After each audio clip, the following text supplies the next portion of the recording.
rasmi na serikali, na anahakikishia kuwa serikali yake itaendelea kushirikiana na madhehebu yote nchini katika kuwaletea waumini wake maendeleo ya kiuchumi, kijamii na kiroho. Mheshimiwa Baba Askofu na waumini wote na wageni waalikwa, nami binafsi napenda kuungana na Mheshimiwa Rais kumpongeza askofu mpya wa Dayosisi ya Morogoro Dr. George Rupindua na msaidizi wake Mchungaji Peter Makala na waumini wote wa KKT Dayosisi ya Morogoro kwa kupata askofu mpya, kwa kutambua kuwa sifa za kazi za uaskofu kama zilivyotajwa hapa awali mbele yetu ni sifa adhimu sana. Kwa hakika katika yote yaliyotajwa na wale waliotangulia kusema mbele yangu ni kwamba hapa tunapofika hata kwenye hatua hii ya kupata uongozi wa kiroho, lazima Mwenyezi Mungu anakuwa ametia mkono wake. Kwa hiyo nami niseme katika muda wote ambao nimepata heshima, it was my privilege, my great honor ya kukutana nao Dr. George Rupindua na Mchungaji Peter Makala na kufanya kazi za utumishi. Katika muda huu niliopata kufanya kazi za utumishi na wana Morogoro, ni mimi hapa mmoja katika mashahidi ninayetamka hapa bila aibu kwamba Dr. George Rupindua ni chaguo sahihi na ni chaguo la Mwenyezi Mungu. Nimepata nafasi ya kukaa naye. Ukiwa kama mkuu wa mkoa una mambo mengi, unashirikiana na watu wengi, na mimi niseme kwa dhati ya moyo wangu, kila ninapopata muda wa kukaa na Dr. George Rupindua na msaidizi wake kuzungumza masuala mbalimbali na wadau wengine wa kanisa, hata katibu wa kanisa tutapata muda wa kusema naye sana. Ni watu wenye mapenzi makubwa kwa watu wa Morogoro na watu wa kanisa lao na watu wa taifa hili. Kwa hiyo mimi binafsi, it is my personal privilege na nimefurahi sana. Niliwahi kumwambia Dr. Pindua kwamba kwenye kazi zetu hizi kwa kawaida baada ya uchaguzi huwa tunapata PDF, ile karatasi ambayo inasema bana, sasa wewe basi kapumzike nyumbani au nenda mkoa mwingine. Kwa hiyo nikamwambia kwamba hata kama ingekuwa nimetokea kubadilishwa kabla ya tarehe hii ya tarehe 14, nilikuwa namuomba anialike nije hata nikae pale pembeni.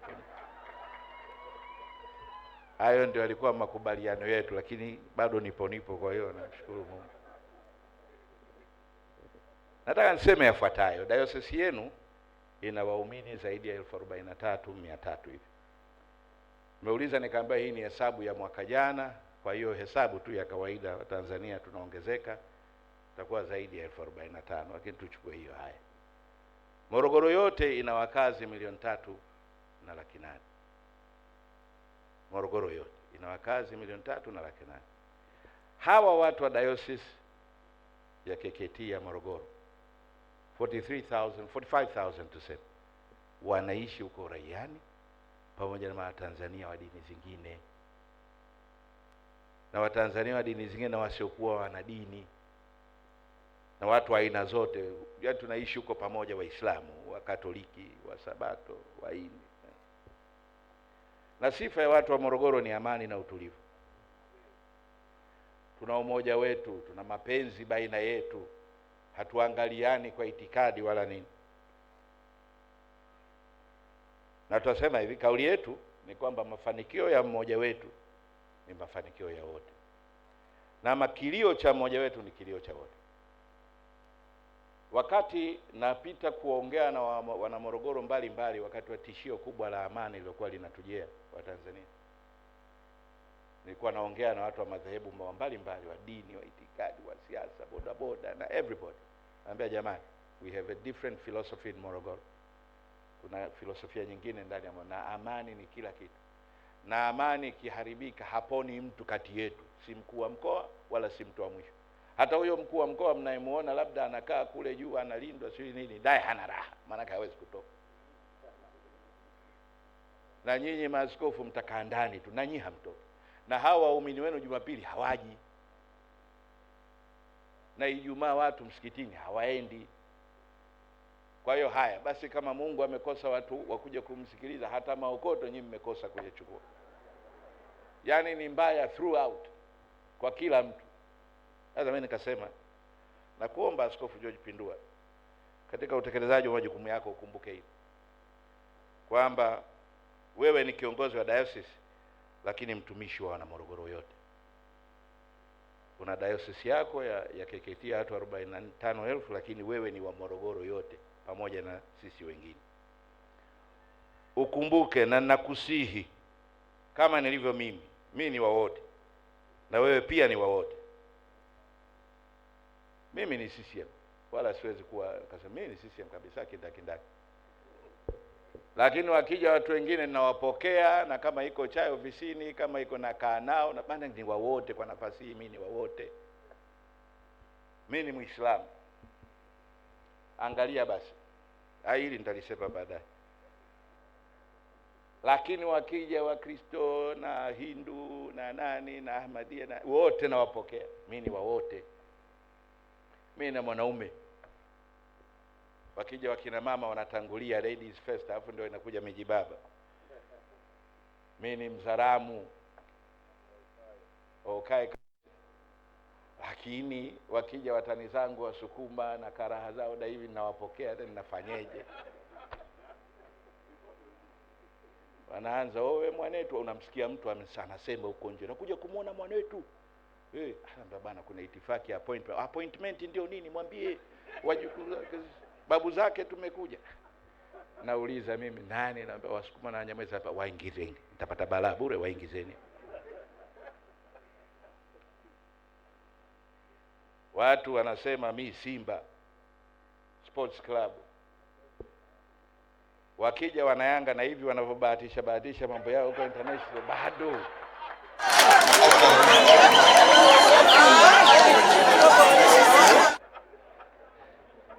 Na wapokea, nitafanyeje? Mimi ni wa wote. Mheshimiwa Baba Askofu Mkuu wa Kanisa, naomba niseme mbele yako, kauli ya askofu ni kauli adhimu, tukufu, sauti ya kanisa, sauti ya diocese. Namkumbusha kipenzi ndugu yangu Dr. George Pindua kwamba tunapozungumza sisi kama viongozi tunakuwa wapole kwa wote na tunachunga kauli zetu simple, kwa sababu unaweza ukatoa kauli wewe watu wakasema ile ni tamko la kanisa, kumbe ni kauli yako mwenyewe, imekutoka wewe mwenyewe kwa usimba wako, si kwa uzaramu wako, ukatoa kauli watu wakasema kauli ya serikali. Sasa na wewe una jambo hilo mbele yako, na ndio maana nikasema kwa muda huu niliopata kukufahamu na kufanya kazi karibu na wewe, unatosha sana.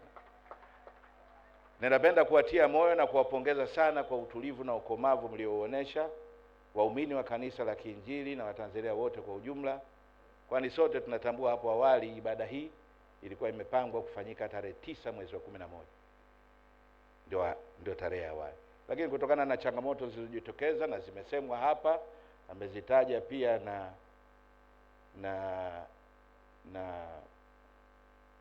mheshimiwa walionitangulia, Mheshimiwa Londo, Mheshimiwa Ole Milia.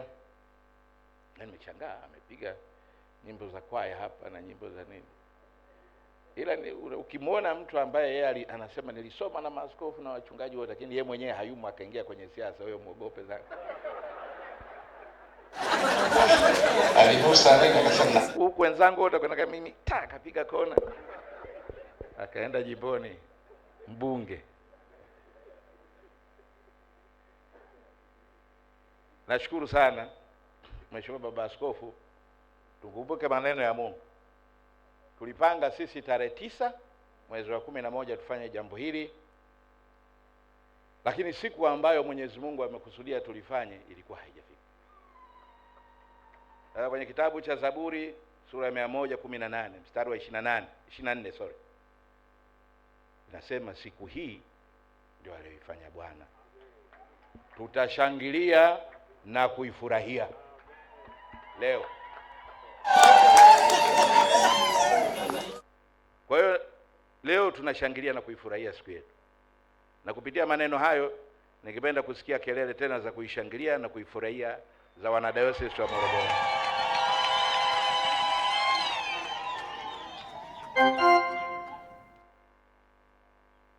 Dr. Pindua, nakushukuru sana kwa maneno uliyotanguliza ya kuhamasisha amani,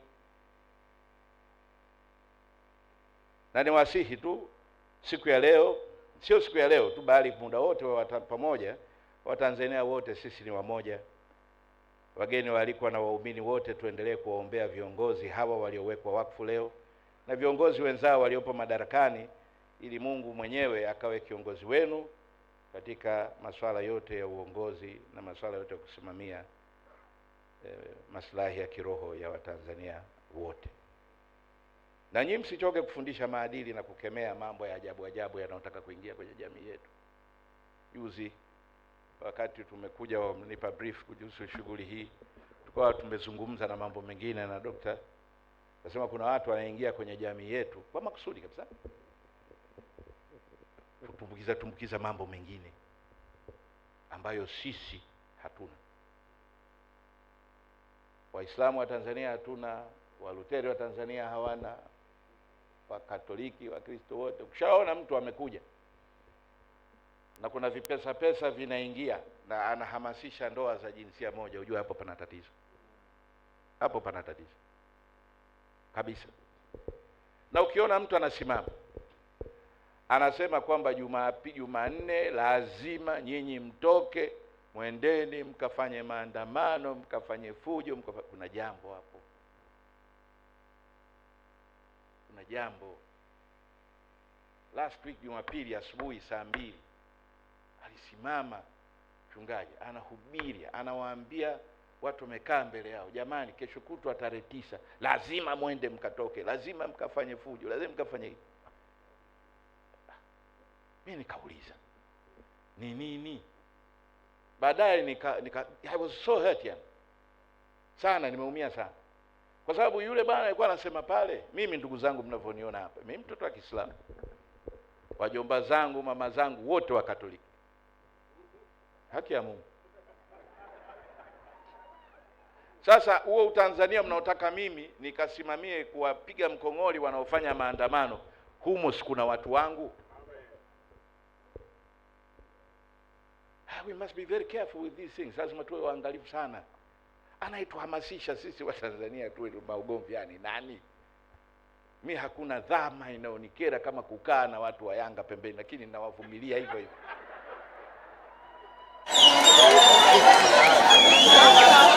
Kwa jambo la heri la Mwenyezi Mungu. Nakaa nao tunawavumilia, lakini itakuwa jambo la sasa, where is our tolerance? Yani uvumilivu wetu unaishia wapi? Mipaka yetu inaishia wapi? Mwaka huu nimehudhuria harusi 2. Joyce, mtoto wa kakaangu Katoliki, Eva, mtoto wa mama yangu Mkatoliki, hawafanyi harusi wala hawatoki mpaka nije mimi. This is the Tanzania we have. This is who we are. Kwa hiyo unaposema wewe kwamba nenda huko ukafanya nini, fanyeni nani, unawahamasisha nani? Ili tukutane wapi? Ili tutengane wapi? Ndugu zangu, ninawaomba sana tuwe makini, kama vile mtu anapokuja kutuambia, kutuhamasishia watoto wetu huko mashuleni, kutuhamasisha kwamba watoto wetu wakubali ndoa za jinsia moja na mahusiano ya jinsia moja. It is a simple fact kwamba wenzetu huko mahusiano yao, population yao inashuka, kwa sababu Mwenyezi Mungu amekataa. Hakuna utaratibu mwingine wa kuzalisha binadamu isipokuwa kwa mwanamke na mwanamke kukutana. Kwa hiyo wao, their population decline rates ziko hivi. Nyinyi wa Afrika mnapanda. In 50 years mtakuwa nyinyi wa Afrika mmekaa 60 na 70 ya watu wote. Wanachohofu, ndio maana wanatumia nguvu kubwa kutuingizia mpaka misikitini, mpaka makanisani, mpaka mashuleni. Yako mambo ambayo sisi kama Watanzania, sisi kama Waafrika lazima tusimame kwanza, tuseme we are one. Hayo mengine yatafuata baadaye. Kwanza kuna watu leo Mkatoliki, kesho kutwa Muislamu, akionekana kuna ujio kidogo akapenyezewa maokoto anaingia huko Haki ya Mungu. Sasa we must all agree kwamba we have something that is of common unity to all of us, na hilo ni utu wetu na utanzania wetu na umoja wetu na mapenzi yetu. Mimi leo hapa nasimama mbele yenu na binamu wangu anaitwa Eva na binamu wangu anaitwa Marcelino, sijui akina nani au hapa.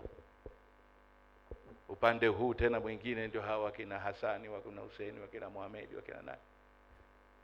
DNA zikipimwa damu zetu ni hizi. They are my first cousins huku, they are my first cousins huku. Kwa hiyo mimi nakereka sana na watu ambao wanataka kututenga kwa sababu ambazo zinatakiwa zituunganishe. Kwa hiyo ninawaomba maaskofu wazoefu, msimsahau askofu wetu wa Diocese ya Morogoro. Msimpungukie katika ushauri, simuache kwenye ushauri na kumtia moyo katika majukumu yake makubwa haya. Lakini pia kwako Mheshimiwa Baba Askofu, usiache kukumbuka wenye shida mbalimbali na hata mahitaji ya stahili za wachungaji na kadhalika na mambo mengine ambayo yanajenga na kuimarisha kanisa letu katika Diocese ya Morogoro. Ninapenda sana kuongeza hotuba ya askofu mpya. Hotuba inatupa mapana ya shughuli za kanisa katika nyanja mbalimbali za kuimarisha hasa kwenye huduma za jamii. Lakini hotuba ile pia imetuonesha hatua ya ukomavu na hatua kubwa iliyofikiwa na kanisa la KKKT. Naomba niwapongeze sana. Umegusa mambo mbalimbali, umezungumza utunzaji wa mazingira, huduma za mtoto wa kike, huduma za afya, huduma za elimu. Mheshimiwa Dr. George Pindua nakupongeza sana sana. Hotuba hii imeendelea kuonesha mahusiano ya kanisa kwa niaba ya taasisi za dini na maendeleo na hatua kubwa iliyofikiwa na kanisa la KKKT na mahusiano yake na serikali, na kwamba sisi ni wamoja na malengo yetu yanafanana katika hili la kuwafikia huduma za Watanzania. Kwa hiyo natumia fursa hii kutoa rai kwa taasisi zetu za dini na viongozi wenzangu wa serikali kuendelea kushirikiana kwa karibu katika kuwahudumia Watanzania hawa ambao wamebeba matumaini mengi kwetu ya kudumisha amani, mshikamano, kuombeana na kuimarishana. Sasa kwa kutambua hayo, pia nimepokea changamoto, nimechukua risala, na kama nilivyosema mimi nimetumwa, nasema nenda kaniwakilishe huko. Naomba niahidi kwamba nimeipokea ile risala, narudi nayo, naenda kuipeleka kwa mwenyewe. Nimepewa risala hii, imesema 1, 2, 3, 4, na yako mambo ambayo yeye kwa mamlaka yake atasema sasa fulani shughulikia hili, fulani shughulikia, fulani shughulikia. Lakini nilishafahamu kwamba nikija hapa kuna utekelezaji wa miradi kadhaa ambayo tulishajadiliana na wenzangu. Sasa bwana, mimi nitayasema hapo. Sasa mimi nilipoenda kuaga kwamba bwana naelekea kule, bosi naelekea kule, lakini kule na hakika kuna jambo la miradi ambayo nimegusiwa. Wewe mnajuaje na nimegusiwa? Kwa hiyo sasa nadhani, sijui kama watakuwa na harambee leo, lakini wanaweza wakawa na nia ya kuanza kuchangisha au ya kuweka nia ya kuanza kuchangisha huko mbele ya safari. Sasa kama nikienda mimi, kama ningekuwa naenda mimi kama Adam Malima Mbalaulobia tu hivi hana chochote nini, isingekuwa shida sana, lakini naenda na kuwakilisha wewe.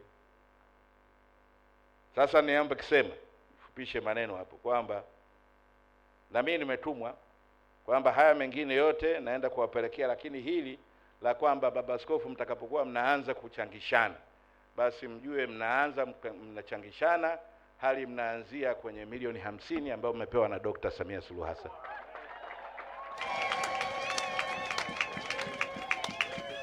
Kwa hiyo kwenye hii miradi yetu wakati tunaanza kuchangishana, tujue tumeanzia na milioni 50 ambazo mimi nimeelekezwa niziseme hapa. Naomba kumaliza kwa kusema yafuatayo. Kwanza, naomba nimalize salamu zangu kwa kumshukuru sana kwa dhati ya moyo wangu sana Baba Askofu mstaafu Jacob Mameo Ole Paulo. Mimi nimefanya naye kazi sana, na hakuna mambo makubwa kwenye kamati hizi, kwenye mabaraza ya ushauri, kwenye RCC ambapo tukimwomba baba askofu aje anaacha kuja, anakuja. Kwa hiyo kwenye tukianza kumzungumzia kama mdau wa maendeleo ya mkoa wa Morogoro, hata kama kungetoa tunatoa vyeti leo, basi wewe ni mdau namba moja wa mkoa wa Morogoro. Tunakushukuru sana. Sasa mimi nina baraza la wazee ambao kwa kawaida huwa ndio wanakuwa, saa nyingine mkuu wa mkoa unawaita kama kuna mambo ya kushauriana nao na kusema nao na kusikilizana, wanakuongoza, kanyaga hapa, kanyaga hapa. Mimi ninakuomba baba askofu mstaafu Yakub Mameo kwamba uwe ni sehemu kamili kabisa lile baraza la wazee, katika sehemu ya kumshauri na kumuongezea busara na hekima mkuu wa mkoa. Naomba ukubali uteuzi huo, hauna kuapishwa hivi, kama umekubali ndio moja kwa moja.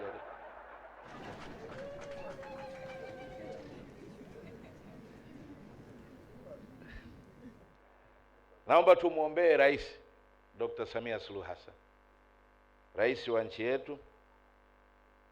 Yeye ndio symbol, nembo ya utaifa wetu wa Tanzania nje na ndani. Tunamwombea amani, afya njema na maisha marefu, lakini mahaba yaliyozidi kwa Watanzania wake, na imani na wale wote ambao wamekusudia nje na ndani ya nchi kuleta mchokochoko na hivi na nini na kutofautiana baina ya Watanzania na kuharibu amani, kwa kuwa Mwenyezi Mungu ni amani na yeye anataka kuiharibu ile amani. Basi sisi tunawaombea maadui wa Tanzania wawe ni maadui wa Mwenyezi Mungu, ili sisi tuendelee kuishi na amani na utulivu na tuwe wamoja bila kutazamana kwa vile vinavyotutenganisha na vinavyotugawa. Baba Askofu Dr. Alex Malasusa, kama ulivyoona ulipowakaribisha hawa vijana hawa wadogo zangu hawa wanasiasa, ukawapa dakika mbili, kila mtu akapiga dakika 10. Kitu ambacho kugundua ni kwamba walipomaliza wakasema kwa maneno haya machache, which was not true. Sasa na mimi mwisho niseme kwa maneno haya machache, nipende kusema serikali ya mkoa na wananchi wetu wa Morogoro tunapenda kuungana na wewe Baba Askofu George Pindua na msaidizi wako Mchungaji Peter Michael Makala katika kukutakia heri na furaha kubwa katika hatua hii ya utumishi uliofikia na hatua mpya unayoanza. Tukihitaji kuona mafanikio zaidi katika miaka mingine ijayo, na sisi kama serikali ya mkoa tupo tayari kukupa ushirikiano wa dhati wakati wowote utakapouhitaji. Kwako Baba Askofu mkuu wa kanisa Mheshimiwa Askofu Dr. Alex Malasusa, naomba kwa ruksa yako, ndugu wageni, naomba kwa ruksa yako nitamke maneno uliotumia ulipokuwa unamaliza kumkabidhi uaskofu Dr. George Pindua. Umemwambia, na mimi natumia maneno hayo: inuka sasa na nenda ukamtumikie Bwana kwa furaha, na Bwana yu pamoja naye. Na mimi naongeza, na sisi wana Morogoro tuko pamoja nawe. Asante sana kwa kunisikiliza. Mungu aibariki Tanzania, Mungu aibariki KKT, Mungu awabariki viongozi wetu wote Jamhuri ya Muungano wa Tanzania.